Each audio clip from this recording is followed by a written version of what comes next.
கர்த்தருக்குள் அன்பான தேவ பிள்ளைகளே, ஆண்டவரும் இரட்சகருமாகிய இயேசுவின் நாமத்தில் உங்களுக்கு என் அன்பின் வாழ்த்துக்கள். இந்த நாளிலேயும் சங்கீதம் 35 அதனுடைய 1வது வசனத்தை வாசிக்கிறேன்.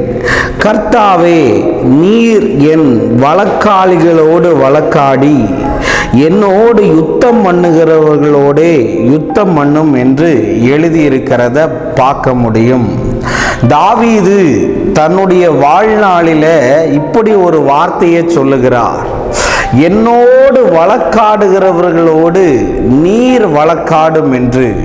இன்னைக்கு மெசேஜோடைய தலைப்பே என்ன தெரியுமா?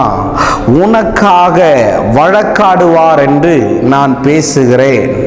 ஒருவேளை இன்னைக்கு உன் வாழ்க்கைக்காக உன் கணவனோட கூட நீ வழக்காடி கொண்டிருக்கலாம். இல்லாட்டி உன் வாழ்க்கைக்காக நீ உன் மனைவியோட கூட வழக்காடி கொண்டிருக்கலாம். இல்லைன்னா உன் வேலை உயர்வுக்காக நீ உன் மேனேஜர்கிட்டையோ இல்லாட்டி உன் பாஸுக்கிட்டையோ நீ வழக்காடி கொண்டிருக்கலாம். ஆண்டவர் இந்த காலை நேரத்தில் உங்களை பார்த்து தீர்க்க தரிசனமாய் சொல்லுகிறார்: நீங்க வழக்காட வேண்டாம், உங்களுக்காக நான் வழக்காடுவேன் என்று ஆண்டவர் சொல்லுகிறார். ஒருவேளை உன்னுடைய கேஸ் கோர்ட்டில் இருக்கலாம். ஒருவேளை பல வருஷங்களாயும் பதில் வராம இருக்கலாம். உன் நிலத்துக்காக நீ வழக்காடி கொண்டிருக்கலாம். உன் வீட்டுக்காக நீ வழக்காடி கொண்டிருக்கலாம். உன்னுடைய திருமணத்திற்காக நீ வழக்காடி கொண்டிருக்கலாம்.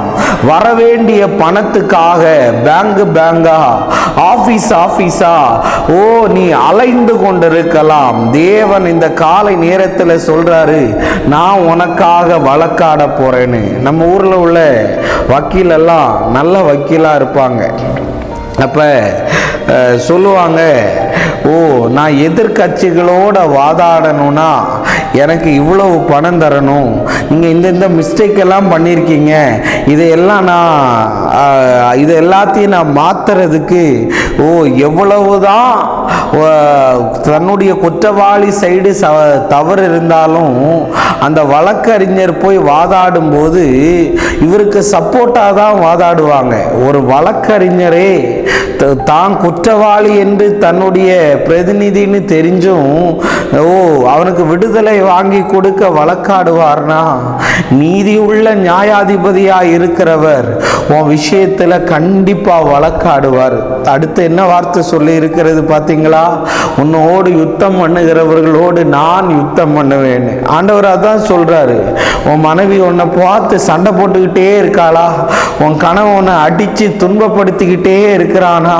உன் பிள்ளைங்க எல்லாரும் உன் பேச்சை கேட்காம அலைஞ்சிக்கிட்டே இருக்கிறாங்களா? எப்ப பார்த்தாலும் சண்டை, எப்ப பார்த்தாலும் ரத்தம், எப்ப பார்த்தாலும் கண்ணீரா இருக்குதா? தேவ பிள்ளையே, நீ இன்னைக்கு இருந்து அழுதுகிட்டு இருக்கலாம். எனக்காக பேச யாரும் இல்லை பிரதர். நிறைய பேர் சொல்லுவாங்க, உனக்கு ஒன்று போட்டா கூட கேட்க ஆள் இல்லைன்னு. ஒருவேளை நான் ஒரு அனாதையா இருக்கிறேன் பிரதர். நிறைய கொடுமைப்படுத்துறாங்க பிரதர், நிறைய வேதனை அனுபவிக்கிறேனேன்னு நீ அழுதுகிட்டு இருந்தனா, இன்னைக்கு ஆண்டவர் சொல்றாரு: மகளே, நீ இது எங்க இருந்து பார்த்துக்கிட்டு இருந்தாலும் சரி, மாமியார் நிமித்தம் நீ அழுதாலும், மாமனார் நிமித்தம் அழுதாலும், கணவனை நிமித்தம் அழுதாலும், மனைவி நிமித்தம் அழுதாலும், பிள்ளைகளின் நிமித்தம் நீ அழுதாலும், வேலையை நிமித்தம் நீ அழுதாலும், உனக்காக வழக்காடி உனக்காக யுத்தம் பண்ணுவார். ஆண்டவர் பெரிய காரியத்தை செய்வார். God bless you. நம்ம ஜெபிப்போம். அன்பான ஆண்டவரே, இந்த நேரத்துக்காக உமக்கு நன்றி சொல்லுகிறேன்.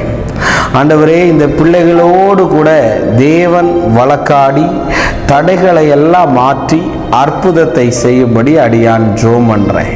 உங்க வல்ல நாமத்தை மகிமைப்படுத்தும் இயேசுவின் நாமத்தில் வேண்டுகிறேன் நல்ல பிதாவே. ஆமேன், ஆமேன், ஆமேன். God bless you. கர்த்தர் உங்களை ஆசீர்வதிப்பார்.